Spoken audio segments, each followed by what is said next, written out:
19 महीने से वेतन की आस लगाए 3000 से ज्यादा प्रशिक्षित पारा शिक्षक की सेवा को शिक्षा विभाग ने पूरी तरह से हटाने का फैसला लिया है। ये मामला बेशक अदालत में लंबित है, लेकिन शिक्षा विभाग का मानना है कि ऐसे अप्रशिक्षित पारा टीचरों का शिक्षा विभाग में रखना नियम के अनुकूल नहीं होगा। लिहाजा ऐसे पारा शिक्षक अगर काम कर रहे हैं तो ये उनकी अपनी मर्जी है। राज्य के 3000 अप्रशिक्षित पारा शिक्षकों को अब अपना भविष्य अंधकारमय लग रहा है। ऐसे अप्रशिक्षित पारा शिक्षक राज्य के विभिन्न जिलों में अपनी सेवा तो दे रहे हैं, लेकिन मानदेय के रूप में उन्हें 1 रुपया भी नहीं मिल रहा है।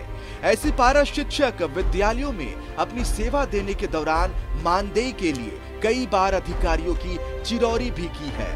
चिरौरी का असर ये भी हुआ कि अधिकारियों ने उन्हें मानदेय देने की बात जरूर कही, लेकिन फाइनल पर कुछ नहीं हुआ। उसके बाद में मामला अदालत में चला गया। लिहाजा अधिकारियों ने उनकी सेवा को पहले की तरह बहाल रखने की बात कही। मानदेय देने की भी चर्चा हुई, लेकिन शिक्षकों को मानदेय नहीं मिल पाया।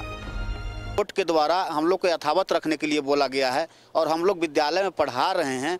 हमारे सिग्नेचर से, हमारे हस्ताक्षर से और पारा शिक्षकों का पेमेंट हो रहा है। हम लोग प्रतिदिन विद्यालय जाते हैं। हम लोगों का स्थिति इतना खराब हो चुका है जिससे कि चूल्हा जलना भी मुश्किल हो गया है। इधर पिछले 19 महीने से वेतन का इंतजार कर रहे 3000 से ज्यादा अप्रशिक्षित पारा शिक्षकों की सेवा को शिक्षा विभाग ने पूरी तरह से समाप्त करने का फैसला किया है।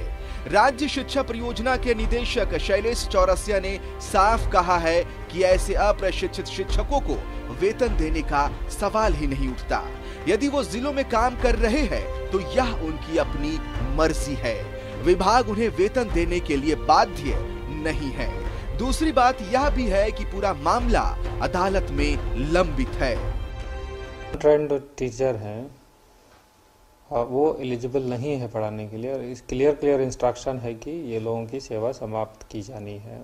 अब इसमें ये लोग कोर्ट गए हुए तो सब जुडाइश है मैटर, तो यहाँ से भी इंस्ट्रक्शन है कि इसकी सेवा कंटिन्यू नहीं की जाएगी। सवाल यह नहीं है कि अप्रशिक्षित पारा शिक्षकों को कई महीनों से मानदेय नहीं मिला है। सवाल यह है कि यदि सरकार उन्हें मानदेय नहीं दे रही है तो फिर उनकी सेवा स्कूलों में क्यों ली जा रही है।